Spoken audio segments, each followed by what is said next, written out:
বিচ্ছিন্ন সংঘাতের ঘটনা ঘটলেও দেশের স্বার্থে নির্বাচন হতেই হবে বলে মনে করেন জাতীয় পার্টি জেপির চেয়ারম্যান ও নবগঠিত জোট জাতীয় গণতান্ত্রিক ফ্রন্ট এনডিএফ এর প্রধান উপদেষ্টা আনোয়ার হোসেন মঞ্জু। চ্যানেল আইকে তিনি বলেছেন, রাষ্ট্র চাইলে শান্তিপূর্ণ নির্বাচন করা সম্ভব। নির্বাচনে জাতীয় পার্টির ভালো ভাবমূর্তিকে কাজে লাগাতে চান বলেও মন্তব্য করেন আনোয়ার হোসেন মঞ্জু। নাজিব বেগের রিপোর্ট। জাতীয় নির্বাচনকে সামনে রেখে এনসিপি ও এবি পার্টি সহ ৩ দলের জোটের আত্মপ্রকাশের পরদিনই ৮ ডিসেম্বর আরেকটি জোটের প্রকাশ হয়। আনিসুল ইসলাম মাহমুদের নেতৃত্বে থাকা জাতীয় পার্টির একাংশ এবং আনোয়ার হোসেন মঞ্জুর জাতীয় পার্টি জেপির নেতৃত্বে সামনে আসে এনডিএফ। মোট ১৮টি দল আছে এই জোটে।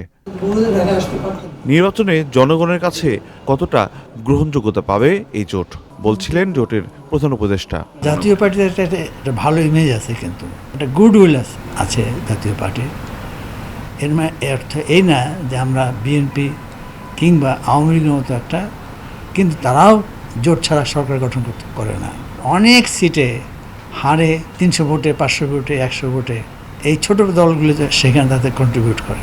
নানা শঙ্কা থাকলেও নির্বাচনের বিকল্প নেই বলে মনে করেন বর্ষিয়ান এই রাজনীতিবিদ। সংঘাত তো নিজের দলের ভিতরেও হচ্ছে, আবার দুই দলের ভিতরেও হচ্ছে, প্রার্থীদের, কিন্তু নির্বাচন হতেই হবে। কারণ এখন যে অবস্থায় আছে সরকারটা, এবার এটা আইনের দৃষ্টিতে তো খুব স্পষ্ট ব্যাপারটা নয়।